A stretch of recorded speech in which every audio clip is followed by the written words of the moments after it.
Hello and thank you for watching HornbillTV's Prime at 9. I'm Naomi Kikon. Now the news in details. The Steel Authority of India Limited revisited Nagaland and held its first official functions at Little Heart Conference Hall, Chumukedima, 25 years after its withdrawal from the state. It has been said that the government-owned steel producer withdrew from the state years ago due to the increase in taxation and demand.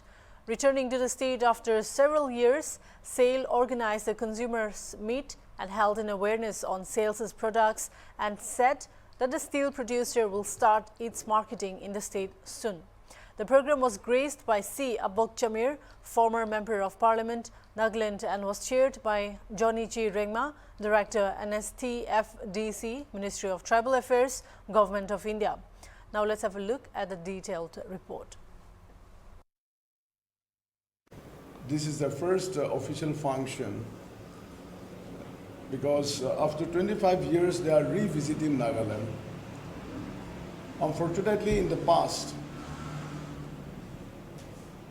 the anti-social element, so-called, we say that popularly called UGs, they have threatened our officials, Government of India officials, and they have to go back to Guwahati and other and do their Calcutta and Delhi. We were getting Steel Authority of India material in the past, especially construction of house, bridges and all these things. But because our UG thought, in the best wisdom of them, I do not know, they have to tax everyone, confiscated their goods. So, but they cannot sacrifice their life because this is Government of India property. They cannot pay tax. This is not private property. And therefore, the Government of India has permitted them, the Steel Authority of India, to withdraw from Nagaland. So after a long gap, they are revisiting Nagaland with their products.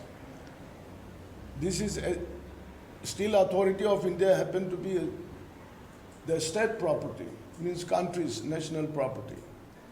So they cannot discriminate any state. People of the whole country should get the facility from the Government of India. So why building or bridges should not be stable with good materials provided by the Government of India. Of course, it is not free. So after the ministry have taken decision, and then the Steel Authority of India marketing going to start here in Nagaland. And they have already identified the stockists who will take care of the stock, give it to the consumer. We all know that Steel Authority of India, in one form or the other, has been part of this nation building right from the inception or right from the independence era. Yes. It has taken a pivotal role in building up the country itself. I believe that the first plant which was initiated or constructed was in 1954 in the name of Hindustan Steel Limited, and which was again incorporated as Steel Authority of India Limited in January 24th, if I'm not mistaken, 1973. Right. So it has come a very long way. When we say that 25 years, we have to wait to have an official meeting today, it shows that the Steel Authority of India is having its emphasis on this area, the part of Northeast area. The government policy has been Look East policy, and now we have translated into Act East policy. Yes. And we believe in the coming days and years, Northeast will be the center of economic activities. I think we will be in the hotbed of economic activities, and for that, the Steel Authority of India can play a very, very vital role. Yes, this is a consumer meet, and we also have to see and ensure that the people or the consumers, especially in the northeast or in the state of Nagaland, also are greatly benefited by having small retail outlets where the locals are also benefited, but at a very competitive price. Extortion is still there. So, what if the same thing happens again? Will the same go away again? Yeah, in the past, a huge, in the form of, tax, they do huge extortion, but slowly, the extortion, the state government law and order situation has considerably improved. And then that has convinced the government of India that yes, till people are saying that extortion is still rampant in Nagaland, but government of India have viewed little differently that with the improvement of state government, law and order machinery. So government of India risks, the Steel Authority of India take a position, and with assurances, with the confidence of the state government law and order machineries. Yeah. Sir, I would like to add one thing. Actually, we started here in 1983. Our office in Dimapur here. In 2003, we closed this office due to some operating expenses losses and company losses. We just closed. As far as I know, this is the only reason loss from the offices. So that was the reason for, as far as I can say, sir. And now we are operating from Guwahati office only, proper India. Yeah. And we are appointing our stockist engineer, sir, and all over the northeastern states, so that we can supply our material, we can keep that material there, and from there we can reach to the people. Chhattisgarh Chief Minister Bhupesh Bagal reacted to the various incidences of violence that broke out in several parts of the country recently and said that pre-orchestrated conspiracies are dangerous for the nation. देखिए, यदि कोई घटना घटती है तो उसके लिए police प्रशासन है, वो देखती है, लेकिन कोई प्रायोजित जो घटनाएं हैं वो देश के लिए खतरनाक है। डरे हुए रहते हैं, डरपोक लोग हैं, वही हिंसा का सहारा लेते हैं। अहिंसक वही होता है जो साहसी हो, जिसमें अंदर में बल हो, आत्मबल हो, वो अहिंसक होता है। बीजेपी सामाजिक न्याय पखवाड़ा मनाने जा रही है और दोनों केंद्रीय मंत्रियों का दौरा होने जा रहा है। आए वो केवल ये है, आलोचना करके जाएंगे, देंगे कुछ नहीं। आकांक्षी जिले में केंद्र सरकार ने दिया क्या? आकांक्षी जिला आपने 10 घोषित कर दिया छत्तीसगढ़ का, एक ढेला भी दिया हो आकांक्षी जिला के लिए तो बताए, और उसको देखने जाएंगे? मतलब हम काम कर रहे हैं, उसे देखने जा रहे हैं। देखिए, यदि कोई घटना घटती है। Border standoff continues between Nagaland and Manipur. The Southern Angami Youth Organization laments the imposition of Section 144 of CRPC by District Magistrate Senapati District Manipur near Manipur border, which directly affects the land of Southern Angamis. In a press communique, the SAYO stated that incapacitated action of the District Magistrate Senapati is unreasonable, misleading and provocative of peaceful coexistence between the neighboring villages. The SAYO reiterates that the band suspension came in view of the resolution and assurance given by the Tenimi People's Organization on the 29th of March as to honor and respect the customary practice of resolving disputes by the highest decision-making body of the Tenimi people. The organization further stated that until the dispute is resolved by the TPO, there is no reason to impose Section 144 of the CRPC, citing apprehension of law and order near Manipur boundary. The statement added that the SAYO is determined to take precautionary measures to compel and impose no entry restriction in Tugu Valley and Kizolta against encroaching parties from the state of Manipur till further notice. The organization warned that failure to comply to the restrictions, the SAYO shall initiate its own course of action against illegal trespassers. The SAYO will take all necessary steps to defend and protect its ancestral land, the statement added. The organization further reiterated its appeal to the Manipur government to take steps in revoking Section 144 of the CRPC from the state area and to meet demands in withdrawing the armed personnel and its remnants from Gezolza to maintain lasting peace and tranquility among the people.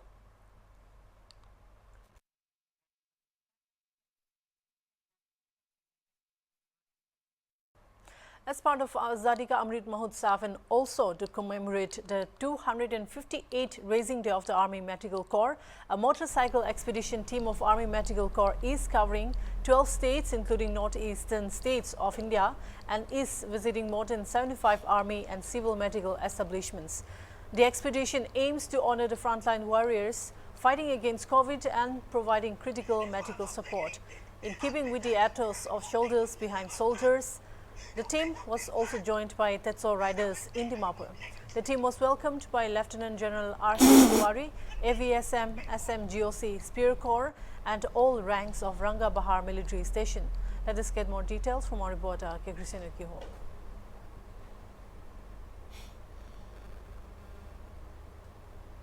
Azadi Ka Amrit Mahotsav laga under pra aru army kan laga itu medical corps tahan 258 years tahan la rising day celebrate kwa laga nam pra itu army medical team kan tahan itu 12 states te tahan ina ride kurina bikes kandra bike pra tahan itu ride kurina 12 states te jawole ase medical healthcare workers kan ge motivate kuribole tahan ina 12 states te ja ase aru tahan aji Nagaland holi punchi she aru Nagaland puncha nishna ere tetso riders kan gi bi tahan ge itu company accompany kurine tahan ina ride kurina birawole ase. We are going towards the Arunachal Pradesh, Assam, Arunachal Pradesh, Sikkim and then going back to the via Lucknow to Delhi. So this expedition from Delhi to Delhi. Thank you very much. We got a lot of love from the northeastern state. Very well reception and good reception. And Jai Hind. We are covering near about 10,000 kilometer distance. And country is great. And northeast is much. We got a lot of love from northeastern state. Thank you. Itagani manase moi reporter K. Christina Kiho with camera person Aaron for Hornbill TV. Toronto police on Tuesday announced that a man who is believed to have shot and killed 21-year-old Indian student Kartik Vasudev in Canada has been arrested. The victim, who hailed from Ghaziabad in Uttar Pradesh, had moved to Canada in January to pursue higher education, according to his family. His father has expressed concern over the motive of the killing not being known, and he told PTI that he would travel to Canada to follow up the legal proceedings in Kartik's case. Kartik was shot on Thursday evening at a Glen Road entrance to Sherborne TTC station in St. Jamestown. He was rushed to a hospital where he succumbed to his injuries. Toronto Police Service Chief James Rammer told reporters that Kartik was just outside a Sherborne subway station last Thursday when he was approached by a stranger unprovoked, and that man shot Kartik multiple times, killing him. The police had described the incident as a random attack.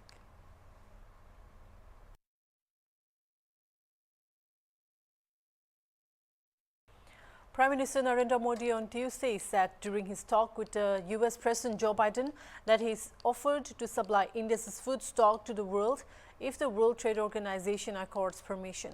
Food stock in different parts of the world is dwindling due to the war in Ukraine, Modi said after inaugurating a boys' hostel and education complex of Sri Annapurna Tham Trust in Adalaj near Ahmedabad in Gujarat via video link.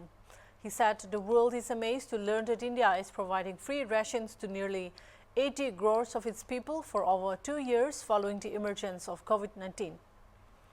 Today, the world is facing an uncertain situation as nobody is getting what they want. Petrol, oil and fertilizers are hard to procure, as well as the doors are getting closed. Everybody wants to secure their stocks after this Russia-Ukraine war began, Modi said.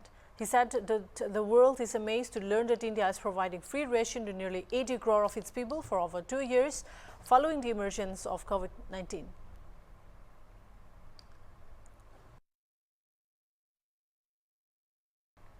Union Civil Aviation Minister Jyotiraditta Scindia inaugurated Northeast India's first ever flying training academy in Assam's Lilabari. The flying academy has been developed by Redbird Flight Training Academy in collaboration with the Airports Authority of India. The academy has been established in line with the government's announcement of developing 9 new academies in addition to the existing 34 academies. And while this is the first academy in the Northeast region, another academy will be brought about in the next phase of the Flying Academy's development. In order to encourage the endeavor in Assam, the Airports Authority of India has also waived the 13% royalty it would charge for such organizations. Officials of the training academy say the second school has brought a lot of enthusiasm for the people of the northeastern part of India towards aviation. One of the officials shared how the academy was planning to go about in future in order to train flying aspirants in the region. The Airports Authority of India has been consistently expanding its footprint across the country.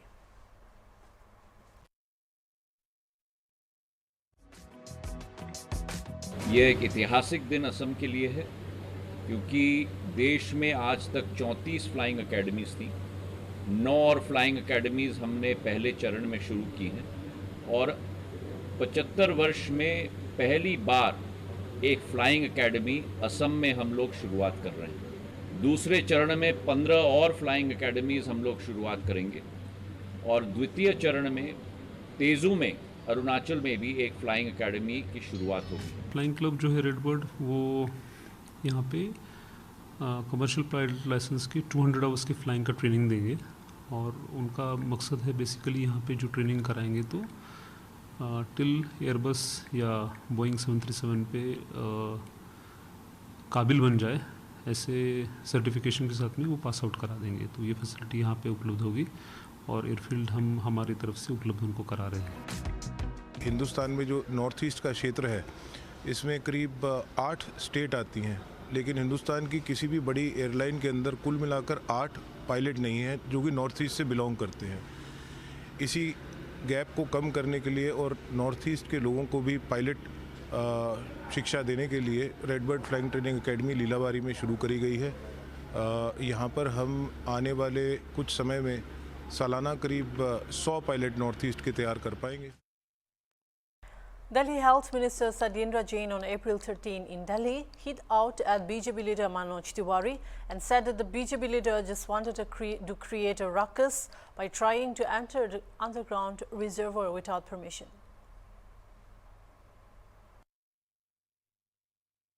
था उसको लेकर है कि किस जो UGR में घुसने की बात आपने कही थी, जबकि उन्हीं का कहना है, मनोज तिवारी और आदेश गुप्ता उनका कहना है कि आप लोगों के पास क्या आप लोग ऐसी कई षड्यंत्र नहीं रच रहे जिस पानी की दिक्कत हो लोगों को, इसलिए आप इस तरीके के ट्वीट कर रहे हैं। जबकि नहीं देखिएगा, यूजीआर जो है प्रोटेक्टेड एरिया होता है, उसके अंदर कभी भी बिना परमिशन कैसे घुस नहीं सकते हैं। 200-250 लोग अगर बिना परमिशन के जबरदस्ती दरवाज़ा धक्का दे के गार्ड्स को धक्का दे के घुस गए तो दैट इज़ नॉट राइट। और वहाँ पे पानी पीने के पानी की सप्लाई होती है, ये बहुत ही डेलिकेट इंस्टॉलेशन होती है। वहाँ पर जाना था तो हमें बता देते, हम लोगों की किसी ड्यूटी लगा देते, हम दिखा देते। उनको जाके हंगामा करना था, वो हंगामा किया और मैं आपका धन्यवाद देना चाहता हूँ कि जो मैंने ट्वीट किया था उसका संज्ञान आप लोगों ने लिया, तो उसकी वजह से ज़्यादा वो गड़बड़ नहीं करा। President Joe Biden on Tuesday said Russia's war in Ukraine amounted to genocide, accusing President Vladimir Putin of trying to wipe out the idea of even being a Ukrainian. Yes, I called it genocide, he told reporters in Iowa shortly before boarding Air Force One to return to Washington. It's become clearer and clearer that Putin is just trying to wipe out the idea of even being a Ukrainian, Biden added. At an earlier event in Menlo, Iowa, addressing spiking energy prices resulting from the war, Biden had implied that he thought Putin was carrying out genocide against Ukraine, but offered no details. Neither he nor his administration announced new consequences for Russia or assistance to Ukraine following Biden's public assessment. Biden said it would be up to lawyers to decide if Russia's conduct met the international standard for genocide, as Ukrainian officials have claimed, but said it sure seems that way to him. Biden said that more evidence is coming out literally of the horrible things that the Russians have done in Ukraine, and they're only going to learn more and more about devastation and let lawyers decide internationally whether or not it qualifies.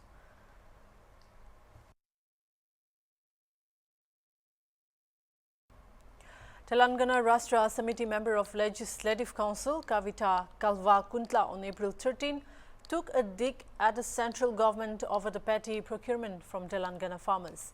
While speaking to ANI, she said that a corporate-friendly and anti-farmer central government did not pay heed to TRS's Tarna in Delhi over the issue.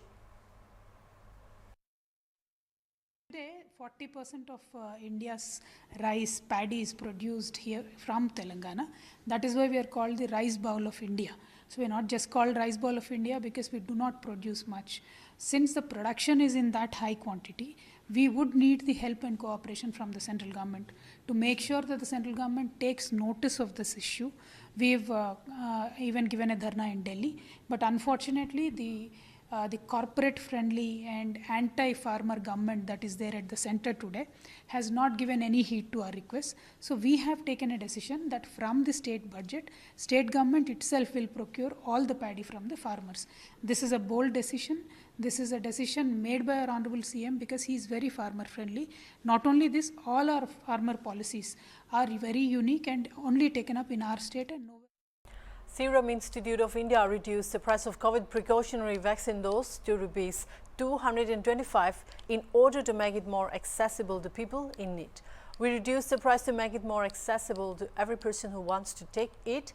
We are charging Rs 225 and the hospitals charge an administration fee of another Rs 150 so that it is substantially less than Rs 800 to 900. Serum Institute of India CEO Adar Bunawala said on Tuesday. We had a nice discussion with the Government of India and Health Minister and the other government officials, and we all concluded that we need to give boosters and make it affordable and accessible to as many people as possible. And, for protection and for travel purposes. And so we said, let's reduce the price. After all, we want everyone in our nation to get the boosters, and this is certainly going to make it more accessible to every person who wants to take it at, 200 rupees, and 225 rupees is what we are charging, and the hospitals charge an administration fee of another 150 rupees. So, that's substantially less than 800-900 rupees. That's all for now. Keep watching Hornbill TV.